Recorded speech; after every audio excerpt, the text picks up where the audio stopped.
Una empleada doméstica negra robó dinero del billonario para salvar a su hijo moribundo. Lo que él hizo dejó a todos en shock.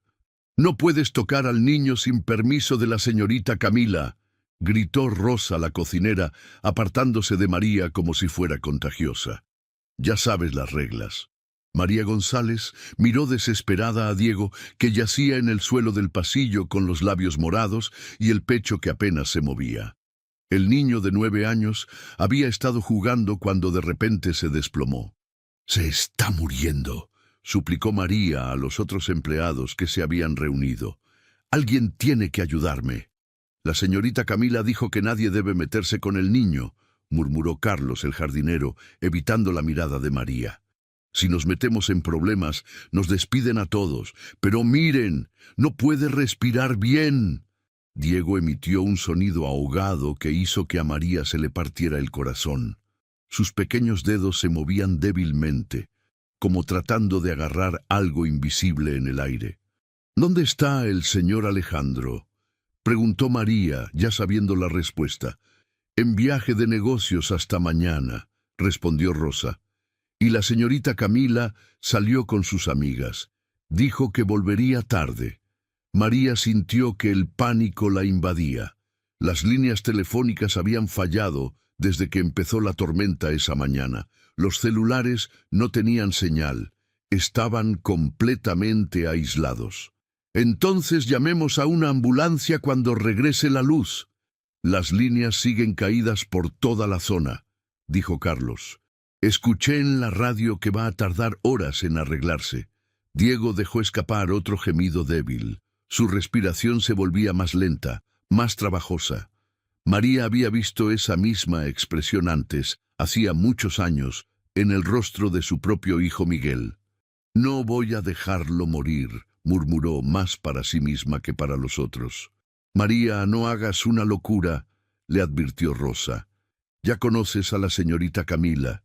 Si te metes donde no te llaman, te va a hacer la vida imposible. ¿Y si el niño muere? ¿Creen que ella nos va a perdonar por no hacer nada?». Los empleados se quedaron callados. Todos conocían el temperamento de Camila Torres, pero también sabían que tenía razón María. «Yo no me arriesgo», dijo Carlos, alejándose. «Cada quien que se cuide». Los demás lo siguieron, dejando a María sola con Diego en el pasillo. La lluvia golpeaba fuerte contra las ventanas y los rayos iluminaban el rostro pálido del niño. María se arrodilló junto a él. Diego abrió los ojos con esfuerzo y la miró. «Duele», susurró. «No puedo respirar bien». «Tranquilo, mi niño. Todo va a estar bien». Pero María sabía que no era cierto. Había pasado por esto antes con Miguel. Los mismos síntomas, la misma desesperación. Esta vez no iba a quedarse de brazos cruzados. Se puso de pie con determinación y corrió hacia el estudio de Alejandro. La puerta estaba cerrada con llave, pero María sabía dónde guardaba la llave de emergencia. Con manos temblorosas, abrió la puerta y se dirigió directo al escritorio. En el cajón inferior encontró el sobre con dinero para emergencias y las llaves de la camioneta de lujo de Alejandro. Su corazón latía tan fuerte que pensó que todos en la casa podrían escucharlo. «Perdón, niño Miguel», murmuró, tocando la pequeña foto de su hijo que siempre llevaba en el bolsillo. «Esta vez sí voy a poder hacer algo». Regresó corriendo al pasillo. Diego estaba peor, con los labios casi azules. Sin pensarlo 2 veces, lo cargó en brazos. El niño pesaba menos de lo que esperaba. «¿A dónde vas?», le gritó Rosa desde la cocina. «Al hospital», respondió María sin detenerse. «Estás loca. La señorita Camila te va a matar. Si no hago nada, el niño se muere.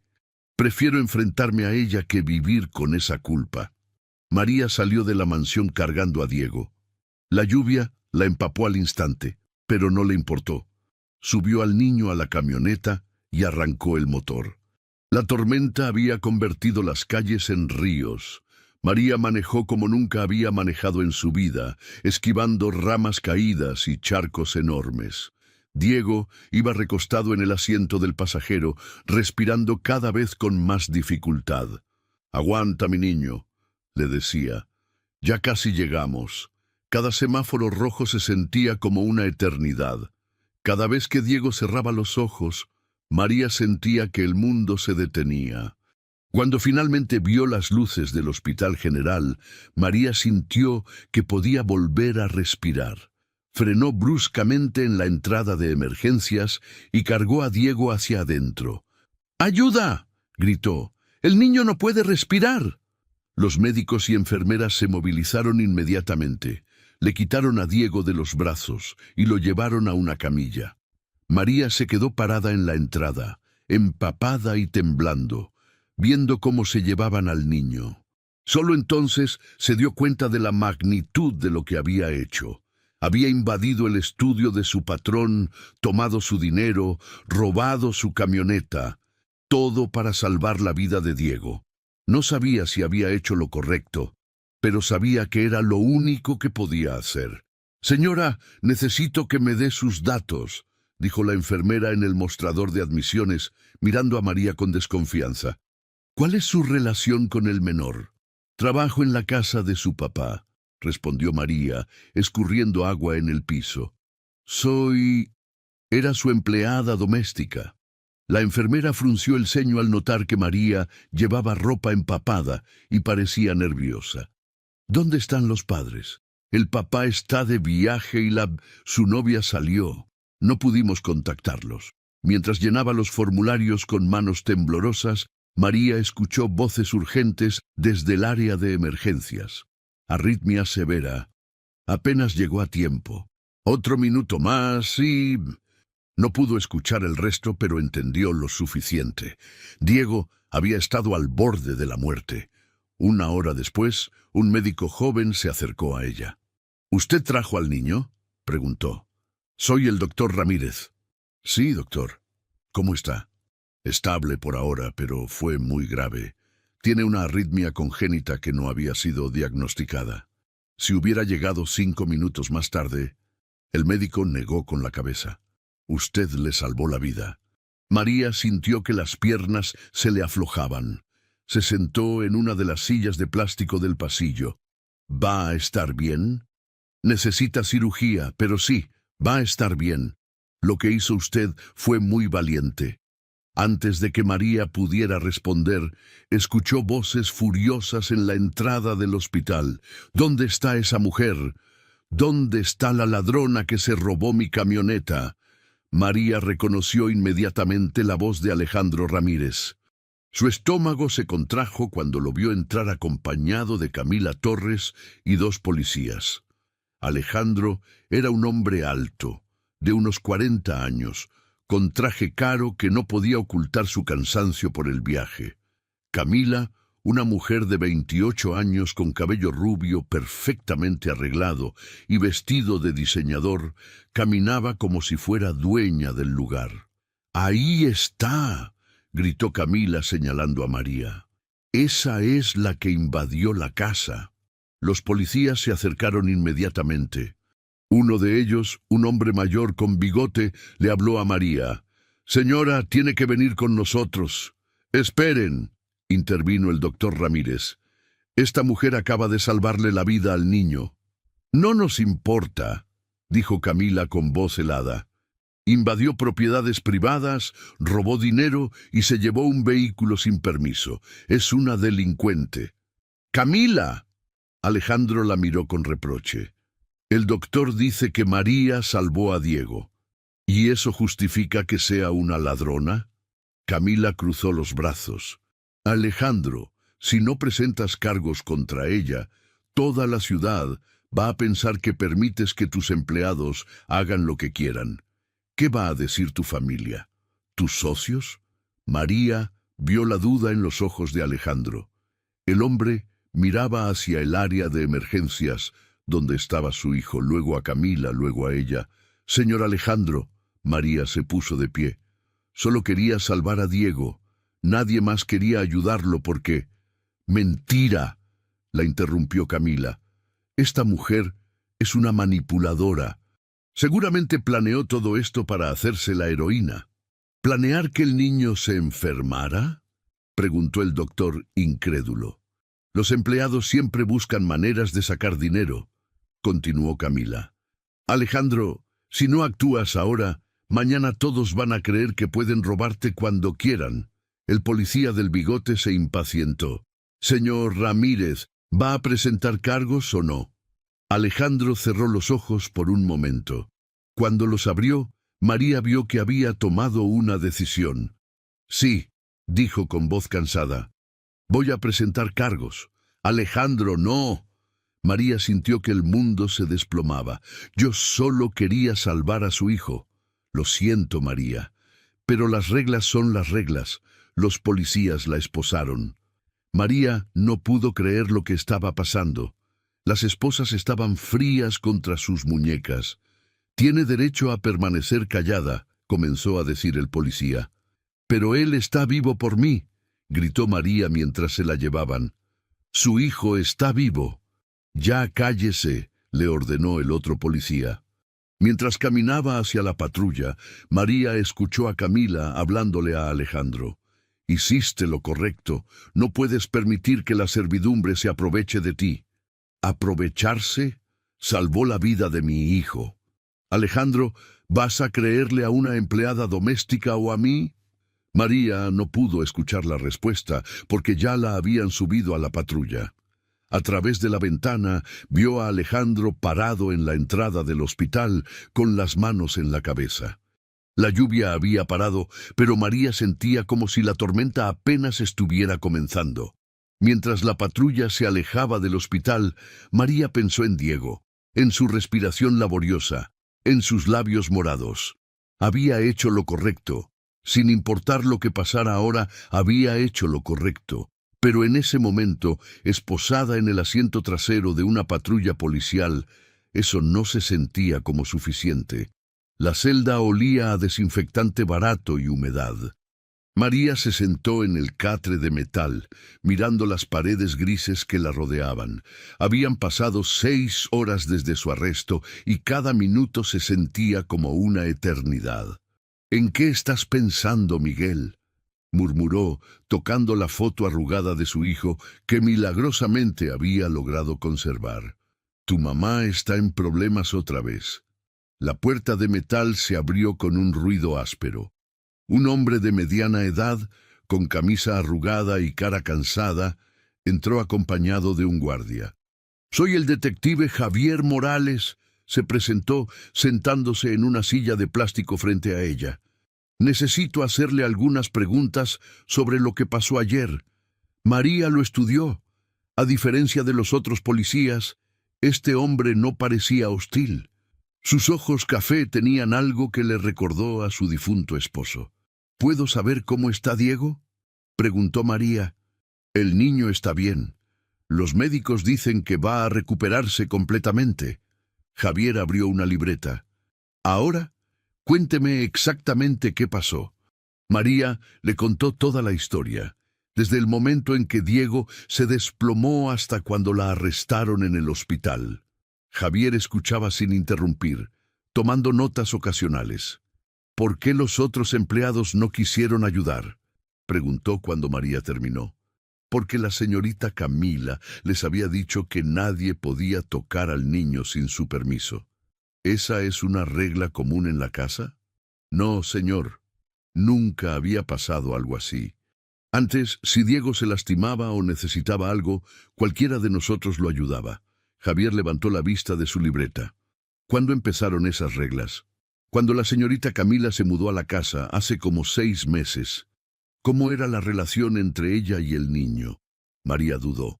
No quería meterse en más problemas, pero algo en la mirada del detective la tranquilizó. «Ella no lo quiere mucho, que digamos. Siempre se queja de que Diego hace mucho ruido, de que ensucia la casa.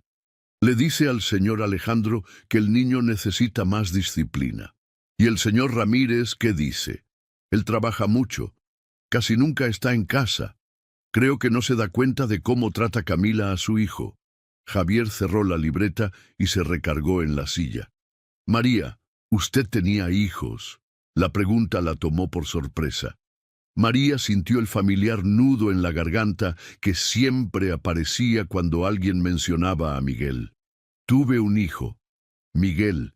Se murió hace 5 años. ¿Puedo preguntar de qué? Problemas del corazón. María tuvo que hacer una pausa para controlarse. Los doctores dijeron que era algo de nacimiento. Un día estaba jugando en el parque y se desplomó, igual que Diego. Pero nosotros no teníamos dinero para llevarlo rápido a un hospital privado. Cuando llegamos al hospital público, ya era muy tarde. Javier asintió con comprensión. Por eso supo inmediatamente que Diego estaba en peligro. Sí, señor. Vi en Diego la misma cara que puso mi Miguel antes de... No pudo terminar la frase. ¿Usted cree que actuó mal? No, señor. Si tuviera que hacerlo otra vez, haría exactamente lo mismo. El detective se puso de pie. María, voy a ser honesto con usted. Técnicamente, sí cometió varios delitos. Invadió propiedad privada, tomó dinero que no era suyo y se llevó un vehículo sin permiso. El corazón de María se hundió. Pero, continuó Javier, algo no me cuadra en esta historia. Voy a investigar un poco más. Después de que se fuera el detective, María se quedó sola otra vez. Una guardia le trajo una bandeja con comida, pero no tenía hambre. Al atardecer, llegó una mujer de unos 50 años, con cabello gris y traje negro. Soy Lucía Herrera, defensora pública. Voy a ser su abogada. María la miró sin esperanza. Señora, yo no tengo dinero para pagarle. No necesita pagar. Es mi trabajo defender a personas como usted. Lucía se sentó y sacó una carpeta. He leído su caso y he hablado con el detective Morales. Esto no es solo sobre robo, ¿verdad? No entiendo. María, creo que el señor Ramírez la está acusando porque tiene miedo. Miedo de que la gente se entere de que casi deja morir a su hijo por seguir las órdenes absurdas de su novia. ¿Usted cree que puede ayudarme? Voy a hacer todo lo posible, pero necesito que me cuente todo, absolutamente todo, sobre cómo era la vida en esa casa. Mientras María le contaba los detalles a Lucía, por primera vez desde su arresto, sintió un pequeño rayo de esperanza. Tal vez, solo tal vez, alguien finalmente iba a escuchar la verdad. Una cosa más, dijo Lucía antes de irse. Los periodistas ya se enteraron de su historia. Mañana va a ser noticia en todos lados. María cerró los ojos. Las cosas estaban a punto de ponerse mucho más complicadas. El periódico matutino tenía la historia en primera plana. Empleada doméstica, heroína o ladrona. La foto de María siendo arrestada ocupaba la mitad de la página. En el hospital, Verónica Díaz, la enfermera de emergencias que había atendido a Diego, leía el artículo con indignación. «Esto es ridículo», le dijo a su compañera. «Yo vi cómo esa mujer cargó al niño. Lo trataba como si fuera su propio hijo. ¿Vas a hacer algo al respecto?» Verónica dobló el periódico con determinación. «Sí, voy a hablar con su abogada». Mientras tanto, en la mansión de los Ramírez, doña Estela, la antigua gobernanta que había sido despedida cuando llegó Camila, también leía las noticias. A sus 70 años, había trabajado para la familia durante 15 años. Su nieta la encontró llorando en la cocina. «¿Qué pasa, abuela? Están acusando a María de ser una ladrona». Doña Estela se secó los ojos. «Esa muchacha salvó al niño Diego, y ahora la quieren meter a la cárcel. ¿Por qué no hablas con los periodistas?» «Porque tengo miedo, mija. El señor Alejandro me puede hacer la vida imposible». Su nieta, estudiante de Derecho, la miró seriamente. «Abuela, si no hablas, van a condenar a una inocente». En la estación de policía, el detective Morales revisaba las grabaciones de seguridad de la mansión Ramírez. O mejor dicho, trataba de revisarlas. «Esto es muy raro», le comentó a su compañero. Las cámaras del pasillo principal, justo donde se enfermó el niño, fueron borradas.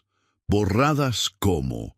Alguien accedió al sistema esa misma noche y eliminó las grabaciones de todo el día. Pero las cámaras exteriores siguen funcionando. ¿Quién tiene acceso al sistema? Según el técnico, solo 3 personas: el señor Ramírez, su novia, Camila Torres, y el jefe de seguridad. Javier se recargó en su silla. Cada vez estaba más convencido de que había algo turbio en toda esta historia. Esa tarde, Lucía Herrera recibió una llamada inesperada. Licenciada Herrera, soy Verónica Díaz, enfermera del Hospital General. Quiero testificar a favor de María González. La escucho. Yo estuve ahí cuando llegó con el niño. Nunca he visto a alguien tan desesperado por salvar una vida. Esa mujer no es ninguna ladrona. 1 hora después, llegó otra llamada. Licenciada, soy doña Estela Moreno. Trabajé 15 años para la familia Ramírez. Necesito contarle la verdad sobre lo que pasa en esa casa. Lucía sintió que el caso estaba dando un giro importante. Al día siguiente, los medios explotaron con nuevas declaraciones. Verónica había dado una entrevista a Televisa. María González llegó empapada, cargando a Diego como si fuera lo más valioso del mundo. Ese niño estaba morado, casi sin respirar. Si ella no hubiera actuado, el niño habría muerto. Pero la bomba verdadera llegó cuando doña Estela decidió hablar públicamente. Desde que llegó esa mujer, Camila Torres, todo cambió en la casa. Le prohibió a los empleados que tocaran al niño. Diego muchas veces se quedaba solo, sin nadie que lo cuidara. María era la única que se atrevía a desobedecerla cuando el niño necesitaba algo. El periodista le preguntó, ¿usted cree que María hizo lo correcto? Esa muchacha le salvó la vida a Diego. En lugar de estarla acusando, deberían darle una medalla. En su oficina, Alejandro veía las noticias con creciente incomodidad. Camila estaba furiosa. «Esas viejas están mintiendo», gritaba. «Todo es culpa tuya por no controlar mejor a tus empleados. Camila, tal vez deberíamos reconsiderar que, si retiras los cargos ahora, vas a parecer un idiota. Toda la gente va a creer que eres débil». Pero Alejandro ya no estaba tan seguro. Las declaraciones de doña Estela lo habían golpeado fuerte. Recordaba cómo Diego siempre pedía por María cuando se lastimaba o tenía pesadillas. El detective Morales apareció en su oficina esa tarde. «Señor Ramírez, necesito hacerle algunas preguntas sobre las cámaras de seguridad». «¿Qué pasa con las cámaras? Las grabaciones del día que se enfermó su hijo fueron borradas deliberadamente. ¿Sabe usted quién pudo haberlo hecho?» Alejandro sintió un nudo en el estómago. Solo 3 personas tenían acceso al sistema, y él sabía que él no había borrado nada. «Detective, yo necesito tiempo para pensar. Señor Ramírez, borrar evidencia es un delito grave. Si usted sabe algo, es mejor que me lo diga ahora». Esa noche, Alejandro no pudo dormir. Se levantó y fue a ver a Diego, que ya había regresado del hospital. El niño estaba despierto. «Papá, ¿cuándo va a volver doña María?» «Diego, doña María hizo algo malo. Tomó dinero que no era suyo». «Pero papá, ella me salvó. Yo me estaba muriendo y nadie más quería ayudarme». Las palabras de su hijo fueron como una puñalada. Alejandro se dio cuenta de que había cometido un error terrible, pero ya era demasiado tarde para echarse atrás. ¿O no? La sala del tribunal estaba abarrotada. Periodistas, curiosos y partidarios de María llenaban cada asiento disponible. Afuera del edificio, un pequeño grupo de mujeres sostenía carteles que decían «Justicia para María» y «Las madres entienden». María entró esposada, vestida con el mismo uniforme naranja que le habían dado en la cárcel. Sus ojos buscaron entre la multitud hasta encontrar a Lucía, quien le dio una sonrisa de apoyo. El fiscal, licenciado Roberto Vega, un hombre corpulento de 50 años, se ajustó la corbata con confianza. Este caso le daría mucha publicidad si lograba una condena. Señorías, comenzó Vega dirigiéndose al juez, estamos aquí porque la acusada cometió múltiples delitos graves. Allanó una propiedad privada, robó dinero y se apropió indebidamente de un vehículo.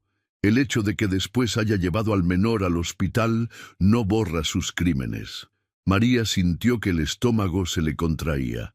El fiscal hacía que todo sonara tan simple, tan cortante. La acusada, continuó Vega, es una empleada doméstica que aprovechó una situación de emergencia para robar a su empleador. Esto no es heroísmo, señorías, esto es oportunismo criminal. Lucía se puso de pie cuando llegó su turno. Señor juez, María González no es una criminal, es una mujer que tomó la única decisión que podía salvar la vida de un niño de 9 años. Vamos a demostrar que ella actuó cuando todos los demás se negaron a hacerlo. El primer testigo del fiscal fue Carlos, el jardinero. ¿Es cierto que usted vio a la acusada entrar al estudio del señor Ramírez?, preguntó Vega. Sí, señor. Vi cuando forzó la puerta y entró. ¿Le pareció correcto lo que hizo? Carlos evitó mirar a María. Pues no era su lugar. Ella sabía que no debía entrar ahí. Cuando Lucía lo interrogó, Carlos se puso nervioso. ¿Por qué no ayudó usted al niño cuando se enfermó? Porque la señorita Camila había dicho que nadie podía tocar al niño. Sí, aunque se estuviera muriendo. Nosotros no sabíamos que se estaba muriendo. ¿El niño tenía los labios morados? Carlos bajó la cabeza. Sí. ¿Y aún así no creyeron que era una emergencia? Teníamos miedo de meternos en problemas. El siguiente testigo fue Verónica Díaz, la enfermera. Su testimonio fue devastador para la acusación. María llegó completamente empapada, cargando al niño como si fuera su propio hijo. Declaró con voz firme. He visto muchas emergencias y puedo asegurar que Diego habría muerto si ella no hubiera actuado inmediatamente. ¿Cuál era el estado del menor cuando llegó?, preguntó Lucía. Arritmia severa, labios cianóticos, respiración laboriosa. Según nuestros cálculos, tenía máximo 5 minutos antes de un paro cardíaco total. Un murmullo recorrió la sala. Varios periodistas tomaban notas furiosamente. El fiscal trató de desacreditar a Verónica. Enfermera, ¿no es cierto que usted no estaba presente cuando supuestamente ocurrió el incidente en la casa? No, pero vi el resultado. Vi a una mujer desesperada que había arriesgado todo para salvar una vida. Doña Estela fue la siguiente. A sus 70 años, caminó con dignidad hasta el estrado. Trabajé 15 años para esa familia, declaró. Cuidé a Diego desde que nació. Desde que llegó la señorita Camila, ese niño vive abandonado. ¿Qué quiere decir con abandonado?, preguntó Lucía. Ella convenció al señor Alejandro de que Diego necesitaba disciplina, que no podíamos consolarlo cuando lloraba, que no podíamos ayudarlo cuando se lastimaba. Ese niño muchas veces se quedaba solo por horas. ¿Por qué la despidieron? Porque desobedecí una orden de la señorita Camila. Diego se había caído y estaba llorando. Yo lo consolé y ella me corrió por malcriar al niño. El momento más dramático llegó cuando trajeron a Diego al tribunal. El niño, de 9 años, se veía pequeño y asustado en el estrado. «Diego», le preguntó Lucía con voz suave, «¿recuerdas qué pasó el día que te enfermaste?» «Sí. Me dolía mucho el pecho y no podía respirar». «¿Quién te ayudó?» «Doña María. Ella me cargó y me llevó al hospital». «¿Los otros empleados te ayudaron?» Diego negó con la cabeza. «No. Dijeron que no podían tocarme porque la tía Camila se iba a enojar». Un silencio pesado llenó la sala. Alejandro, que había estado observando desde el público, se veía destruido. «Diego», continuó Lucía, «¿cómo te sientes con doña María?» «La quiero mucho. Ella siempre me cuida cuando mi papá no está. Es como mi segunda mamá». Varios espectadores se secaron los ojos. María lloraba en silencio. El fiscal trató un último ataque. Diego, ¿sabes que doña María tomó dinero de tu papá sin permiso? Pero era para salvarme, ¿no? La inocencia del niño desarmó completamente la estrategia del fiscal. Cuando llegó el momento de los alegatos finales, Lucía se dirigió al juez con pasión. Señoría, María González no es una criminal. Es una mujer que se enfrentó a una decisión imposible: obedecer reglas absurdas o salvar la vida de un niño. Ella eligió la vida, eligió la humanidad. Si eso es un crimen, entonces nuestra sociedad está perdida. El juez se retiró a deliberar. María esperó en el banquillo, con el corazón latiendo como tambor. 40 minutos después, el juez regresó. Después de considerar toda la evidencia, declaró a María González inocente de todos los cargos. La sala estalló en aplausos. María se desplomó en su silla, liberando años de tensión en un llanto de alivio. Pero mientras la gente la felicitaba, María sabía que aunque había ganado la batalla legal, las heridas emocionales tardarían mucho en sanar. La mansión Ramírez nunca había estado tan silenciosa. Alejandro caminaba por los pasillos vacíos, evitando el lugar donde Diego se había desplomado 3 semanas atrás. Los empleados que quedaban hablaban en susurros, como si el escándalo fuera contagioso. Camila estaba en la sala, arreglando sus maletas con movimientos bruscos y furiosos. «No puedo creer que hayas permitido que esa mujer saliera libre», le gritó a Alejandro cuando lo vio aparecer. «Ahora todos van a pensar que somos unos idiotas». «Camila, ella salvó a mi hijo». «Tu hijo, siempre tu hijo». Camila aventó una blusa dentro de la maleta. «¿Sabes lo que mis amigas están diciendo de mí? ¿Lo que dicen en el club?» Alejandro se sentó pesadamente en el sofá. Las últimas semanas habían sido un infierno de titulares, miradas acusadoras y noches sin dormir. «¿Por qué borraste las grabaciones de seguridad, Camila?» Ella se quedó congelada, con un zapato en la mano. «No sé de qué hablas.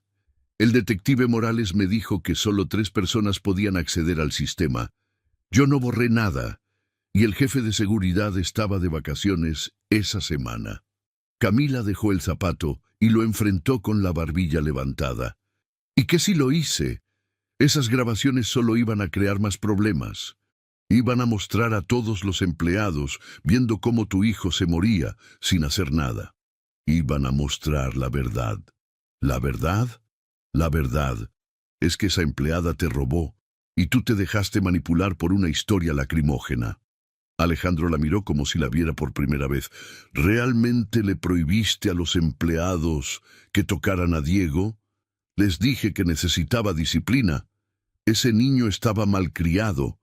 Tiene 9 años y actuaba como un bebé, siempre llorando, siempre necesitando atención. Pensé que si lo dejaban solo un poco, iba a madurar». La voz de Alejandro salió como un susurro helado. «Mi hijo casi se muere por tu disciplina. Eso no es mi culpa. ¿Cómo iba yo a saber que tenía problemas del corazón? Porque una persona normal se hubiera dado cuenta de que algo estaba mal cuando un niño se desploma con los labios morados». Camila terminó de cerrar su maleta con un golpe seco. «Ya me cansé de esta conversación. Me voy a casa de mi hermana hasta que te calmes. No te molestes en volver». Camila se volteó, sorprendida. «¿Qué dijiste?» «Que no vuelvas. Se acabó, Camila. Lo nuestro se acabó. ¿Me estás dejando por una empleada doméstica? Te estoy dejando porque casi matas a mi hijo». Los ojos de Camila se llenaron de furia. «Vas a arrepentirte de esto, Alejandro Ramírez. Sin mí no eres nadie. Todos van a saber qué clase de hombre eres». Alejandro no respondió. Simplemente se quedó sentado mientras ella arrastraba sus maletas hacia la puerta. El portazo resonó por toda la casa. Esa noche, Alejandro fue al cuarto de Diego. Su hijo estaba despierto mirando por la ventana. «Papá, ¿ya se fue la tía Camila?» «Sí, Diego, se fue». «¿Va a volver?» «No». Diego se volteó hacia él y Alejandro vio alivio en sus ojos. «¿Estás triste, papá?»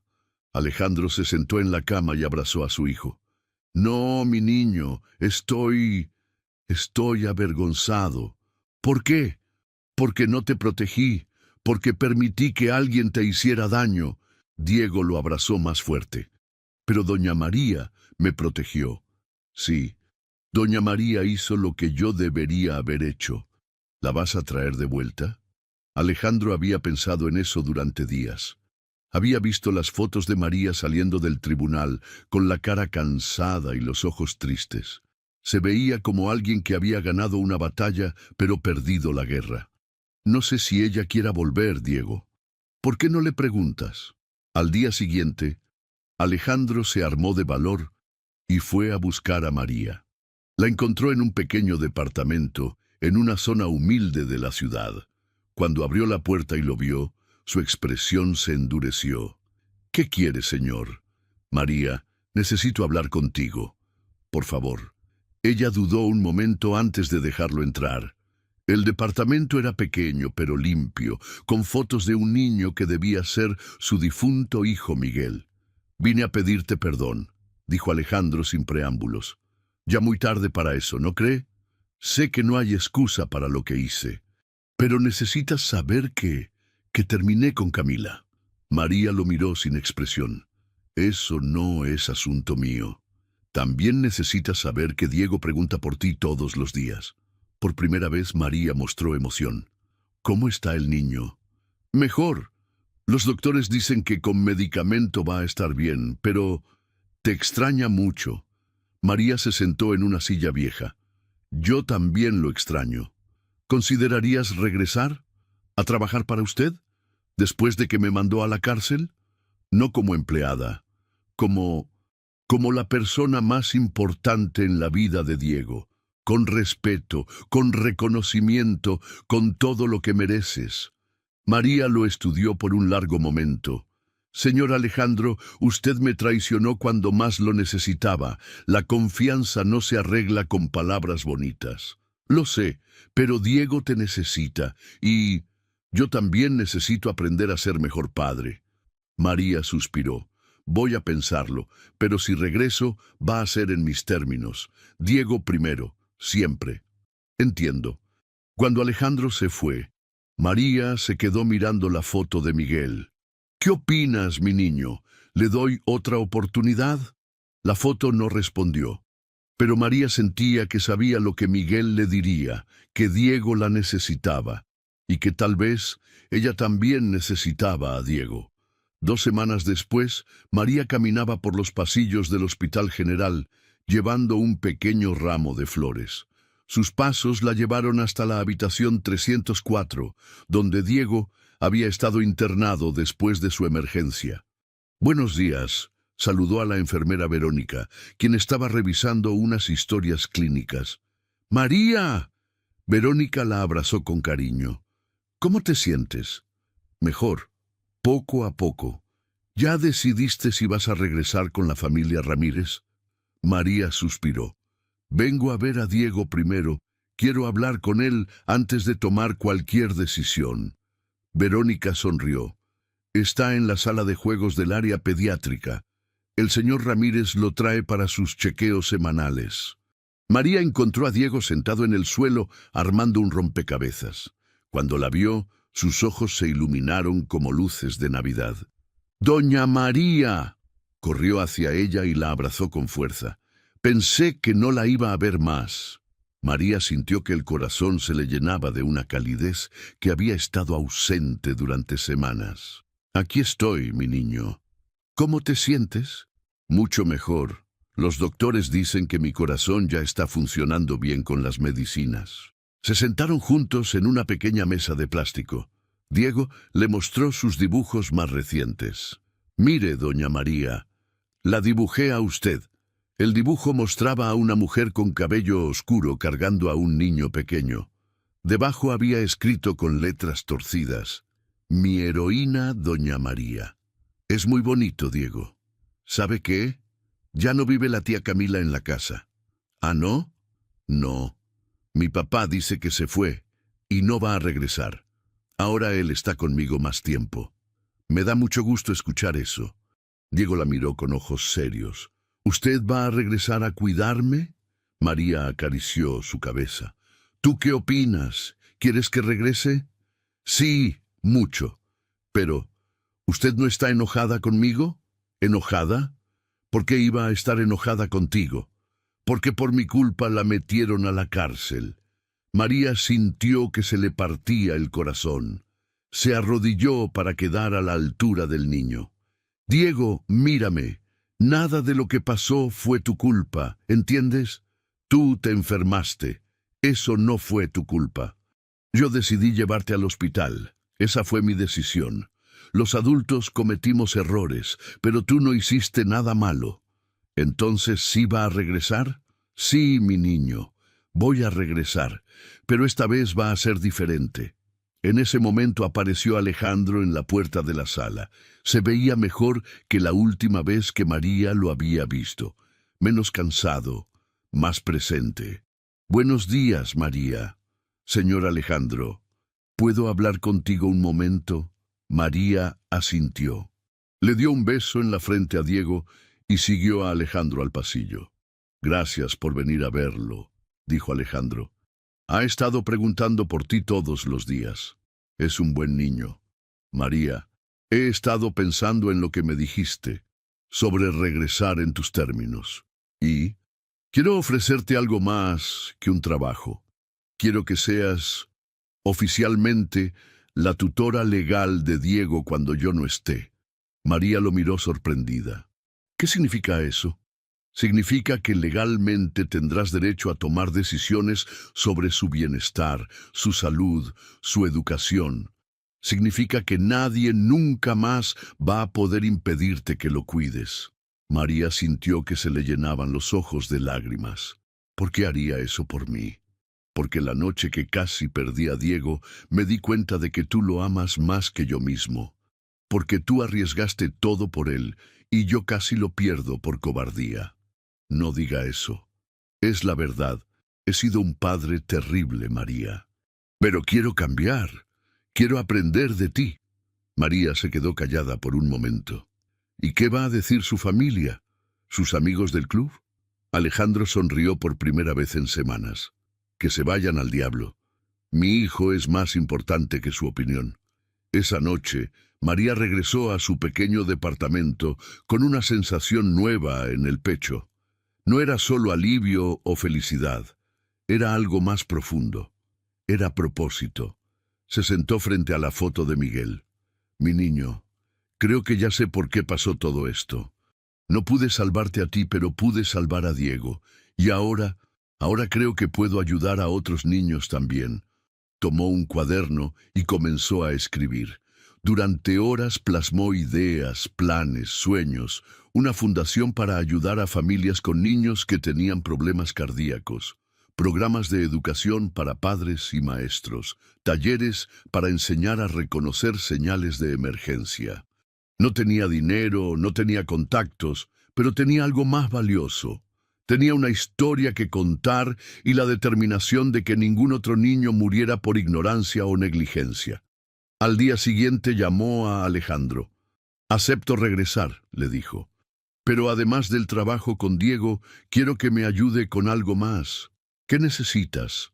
«Quiero crear una fundación para ayudar a otros niños como Miguel y como Diego». Hubo silencio del otro lado de la línea. «María, cuenta conmigo para lo que necesites». Por primera vez en años, María sonrió con esperanza verdadera.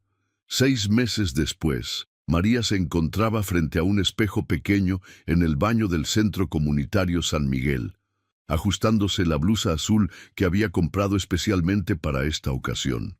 Era el día del primer taller de su fundación, Corazones que Laten. «¿Lista, doña María?», preguntó Diego desde la puerta. A sus 10 años ya había crecido varios centímetros y su color había mejorado notablemente gracias al tratamiento. «Casi, mi niño. ¿Están llegando las personas?» «Sí, ya hay como 20 familias afuera. Mi papá está ayudando a acomodar las sillas». María sonrió. Alejandro había cumplido su palabra. No solo había financiado el arranque de la fundación, sino que había estado presente en cada paso del proceso. La relación entre padre e hijo había mejorado enormemente. ¿Te acuerdas de lo que vas a decir?, le preguntó María a Diego. Sí, voy a contarles cómo usted me salvó la vida y por qué es importante que todos sepan qué hacer cuando un niño se enferma del corazón. Perfecto. Vamos. El salón estaba lleno de padres de familia, maestros y algunos enfermeros del hospital que habían venido en su día libre. Verónica Díaz estaba en primera fila, sonriendo con orgullo. María tomó el micrófono con manos ligeramente temblorosas. Buenos días a todos. Mi nombre es María González y hace 6 meses viví la experiencia más difícil de mi vida. Le contó a la audiencia toda su historia, desde el momento en que Diego se desplomó hasta el día que decidió crear la fundación. Habló de Miguel, de la importancia de reconocer señales de alarma, de no tener miedo de actuar en emergencias. Muchos padres me preguntan, ¿cómo puedo saber si mi hijo está en peligro? Hoy vamos a aprender exactamente eso. Durante 2 horas, María y el equipo médico que la acompañaba enseñaron técnicas básicas de primeros auxilios, signos de alerta en problemas cardíacos y cuándo buscar ayuda médica inmediatamente. Lo más importante, explicó María, es confiar en su instinto. Si algo se ve mal, probablemente está mal. No tengan miedo de parecer exagerados. Es mejor ir al hospital por una falsa alarma que quedarse en casa con una emergencia real. Cuando llegó el momento de los testimonios, Diego se puso de pie. Hola, soy Diego Ramírez. Doña María me salvó la vida cuando yo tenía 9 años. Su voz clara llenó el salón. Estaba jugando en mi casa cuando de repente me dolió mucho el pecho y no podía respirar. Todos los empleados tenían miedo de ayudarme porque había reglas tontas en mi casa. Algunas personas sonrieron ante su honestidad infantil, pero doña María no tuvo miedo. Ella me cargó, me subió al carro de mi papá y manejó bajo la lluvia para llevarme al hospital.